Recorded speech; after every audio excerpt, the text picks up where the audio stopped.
futebol. Hoje tem Copa do Brasil ao vivo na Globo, depois desse novelaço Amor de Mãe, Vasco e Altos do Piauí. Tem também Fla-Flu, valendo vaga na final da Taça Guanabara, mas antes de mais nada é o seguinte, homenagem a Heleno de Freitas, um dos grandes nomes da história do Botafogo, que faria 100 anos hoje. Tem dias em que a saudade aperta, e nestes dias, Dona Erilene olha para a única recordação que o tio famoso lhe deixou. Para a Erilene, com uma beijoca do tio Heleno. Isso aqui é uma coisa que eu guardo aqui, dentro do coração. Mas a maior herança que ela ganhou de Heleno de Freitas foi o amor pelo esporte. Multicampeã de natação, carrega no sangue o DNA daquele que sempre foi obcecado por vencer. O Heleno era perfeccionista ao extremo, então assim, como ele jogava demais, ele não aceitava que errasse o cruzamento, errasse um passe para ele, então ele explodia não contra os adversários, ele explodia contra os próprios companheiros. Um gênio indomável, desde pequeno. A primeira expulsão dele, quem fez ele expulso foi meu pai, porque ele estava jogando Mangueira com 13, menos de 13 anos, ele era menino, e o pai que tomava conta daquele time. E ele começou a implicar com todo mundo que não jogava direito. Aí meu pai falou, fora, Helene, ele não sai. Fora, ele. Aí ficou, fora, não saio, fora, não saio. O temperamento forte não poupava ninguém. Ele marcou uma entrevista comigo no Copacabana Palace. E no final, ele montou numa motocicleta. Ele se sentiu diminuído, eu fotografando ele numa motocicleta. Ele acelerou a motocicleta dele para me atropelar. Eu tive que correr em direção à praia e saltar da calçada lá na areia da praia para não ser atropelado. Em 2012, Heleno foi interpretado por Rodrigo Santoro no cinema. Eu Botafogo não é lugar de covarde, não! É Botafogo! Mineiro de São João Nepomuceno foi descoberto jogando futebol de areia em Copacabana por Neném Prancha, então roupeiro do Botafogo, que o levou para o time em 1940. Aqui no Botafogo, Heleno viveu a fama, mas não a glória de ser campeão. Jogou por 7 anos, foi o 4º maior artilheiro da história do clube, mas nunca conquistou um título. Dizem que a intensidade com que ele vivia o futebol acabou atrapalhando o time, que só voltou a ser campeão em 1948, quando Heleno já tinha ido embora. Formado em direito, rico, frequentava a alta sociedade e fazia sucesso com as mulheres. A elegância de Heleno está retratada na casa do cineasta Rui Solberg. Ele estava no Maracanã no dia em que o craque jogou pela primeira e única vez no estádio, em 1951, e não foi pelo Botafogo. Quando entrou, ele entrou na frente primeiro. Ele entrou só, em branco, o contraste muito forte da pele branca com a camisa super vermelha aí do América, com o cabelo gomalenado. Eu tirei o olho dele. E o jogo começou, e ele começou a discutir com os jogadores do América. Ele foi expulso. Era a despedida de Heleno, sofrendo de paralisia geral progressiva causada pela sífilis, viciado em éter. Foi internado em diversas clínicas, mas nunca se recuperou. A única coisa que ele pediu para mim, pede seu pai para ninguém mais me dar choque, porque ele sofreu muito com o choque que deram nos tratamentos anteriores. Foram apenas 11 anos de carreira profissional, com passagens por Boca Juniors da Argentina, Júnior Barranquilla da Colômbia, Vasco, onde conquistou seu único título, o Carioca de 49, e Seleção Brasileira, pela qual marcou 14 gols. Heleno morreu em Barbacena em 1959 e passou a viver apenas na memória dos amantes do bom futebol. Ele era irreverente como o Renato Gaúcho, ele era polêmico como o Edmundo, ele era um excelente cabeceador como o Jardel, ele era fino da bola como o Tostão. O Heleno é uma figura que transcende por completo o futebol, né? Uma das lendas do nosso futebol, o grande Heleno de Freitas, né? Falar de Copa Sul-Americana, Goiás estreou e perdeu. Perdeu para o Sol de América do Paraguai. O jogo foi lá em Assunção. Falta levantada na área aí, defesa bonita do Tadeu, mas aí no rebote, Nildo Vieira fez 1-0, Sol de América. Ainda tem o jogo de volta. No circuito mundial de ondas gigantes, o surfista português Alexandre Botelho sofreu essa queda feia. Foi arrastado pelas ondas de Nazaré, em Portugal, e chegou a ficar inconsciente. O Alex foi resgatado, atendido ali mesmo na areia, e apesar desse susto enorme, agora tá tudo bem com ele. O brasileiro Lucas Chumbo e o havaiano Kai Lene foram os campeões da etapa. Essa praia de Nazaré é um susto depois do outro, rapaz. Tem que ter muita coragem. Ó, Vasco e Altos do Piauí, você vai ver ao vivo na Globo hoje, depois de Amor de Mãe, valendo vaga na segunda fase da Copa do Brasil. E já já você vai saber por que o Altos vai jogar com essa camisa aí. E também relembrar que o Vasco tem um ótimo retrospecto no estádio Albertão, palco do jogo de hoje.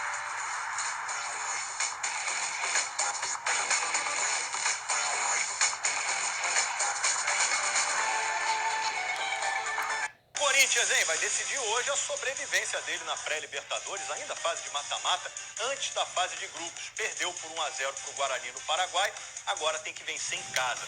Quem já se classificou para a próxima fase do mata-mata foi o Internacional, o jogo foi no Beira-Rio, contra a Universidade de Chile, e o Bosquilha fez 1-0, foi esperto, hein, roubou a bola do zagueirão distraído, fez 1-0 para o Internacional. Depois o Marcos Guilherme, olha que coisa bonita, ó, levou na linha de fundo, deixou no chão, sai o goleiro, rabiscou, escolheu o canto e fez 2-0. O Internacional vai ter 2 jogos agora contra o Tolima da Colômbia para brigar por uma vaga no grupo E, que é o grupo do grande rival, o Grêmio. Foi a primeira vez que as lentes puderam filmar Keisuke Honda em ação num treino do Botafogo. E a última em que um japonês foi a campo sem saber quem será o novo técnico. A diretoria do Botafogo acertou o retorno de Paulo Autuori, campeão brasileiro em 95, para comandar o time até o fim do ano. O desafio vai ser enorme aqui pro Paulo. Eu acredito que ele vem aqui para vencer, ganhar título, e acredito que não vai ser diferente. Diferente mesmo foi perceber que o Honda não era o único japonês acompanhando a atividade. O fotógrafo que segue o novo contratado para registrar seus momentos e postar nas redes sociais também é japonês e xará da nova estrela alvinegra. My name is Keisuke Akutagawa. O Keisuke, fotógrafo, é responsável pelas redes sociais do Keisuke jogador. I've been working with him. Eu trabalho com ele tem 7, 8 meses e eu sou muito orgulhoso disso. Eu tenho aprendido muito com ele, como jogador de futebol e como embaixador, que tem muitos fãs no Japão e nos Estados Unidos também. Até já arrisca falar português. Muito Brasil. O japonês Honda não é o único estrangeiro no Botafogo. Além dele, o clube também conta com o equatoriano Gabriel Cortez, que ainda não foi apresentado oficialmente. Autuori está chegando e o Botafogo vive um momento de transformação. Por isso é bom manter o foco para não perder nenhum detalhe. E hoje tem Fla-Flu no Maracanã, vale vaga na final da Taça Guanabara, hein? De Gerson para Diego, tá aí uma cena rara no Flamengo. Os dois juntos em campo. Nunca foram titulares no mesmo jogo. O mais comum é ver essa imagem. Sai Gerson, entra Diego. Os dois são muito importantes para o Flamengo. Ano passado foram importantes. Foi meteórica a ascensão de Gerson no Flamengo. Foi contratado em julho do ano passado e poucos dias depois já era o titular de Jorge Jesus. Diego tem mais tempo de casa, mais de 3 anos e meio. Já sentiu na pele, por exemplo, a pressão da torcida, que andou pegando no pé dele. Gerson virou o coringa no Mister. Exerce bem várias funções durante o jogo.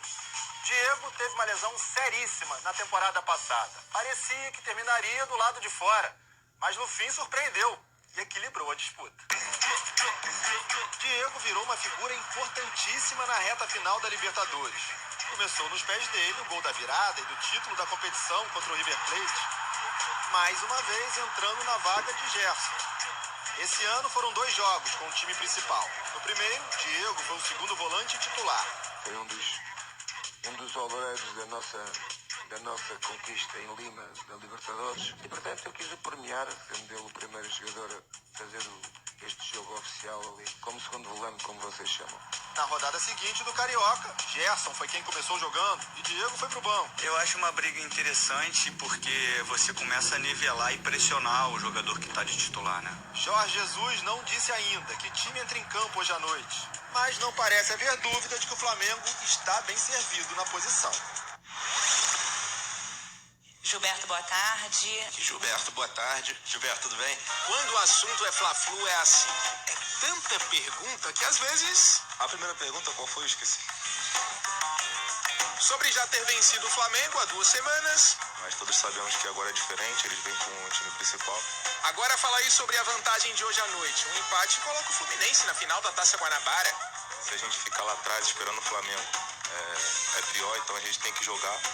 O que o Gilberto não esperava era uma pergunta desse repórter aí.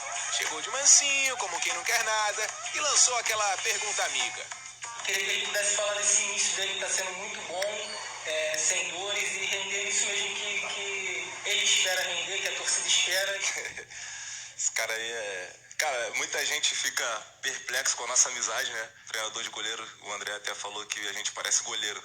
Eu nunca vi pessoas da mesma posição com amizade tão próximas como a gente. Uma pergunta era praticamente obrigatória. Tinha que ser feita antes desse Fla-Flu. A pergunta sobre quem ano passado era uma das referências do time, estava aqui falando em nome do Fluminense e agora vai estar do outro lado do clássico pela primeira vez. Hora de falar do reencontro do Pedro com a torcida tricolor, vestindo a camisa do rival Flamengo. Aí o Igor Julião ficou na dele e o sorrisinho do Gilberto sumiu. É só mais um bom jogador do outro lado. A gente não tem que se preocupar muito com o Pedro, se preocupar mais com a equipe do Flamengo. Acho que essa expectativa é mais da parte dele do que da gente com ele. E hoje tem Vasco na Copa do Brasil, hein? Vai pegar o Altos do Piauí, jogo em Teresina, mas um empate já classifica o Vasco para a segunda fase. Esse gigante aí em Teresina, no Piauí, é o estádio Governador Alberto Tavares Silva. Mas pode chamar de Albertão, um palco que já recebeu o Vasco 3 vezes na Copa do Brasil. Foram 3 jogos no Albertão, com 3 vitórias. O Vasco está de volta a Teresina, ao Albertão, para começar mais uma Copa do Brasil. Só que dessa vez o adversário é outro.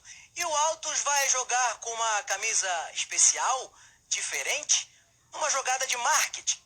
Reparou na semelhança?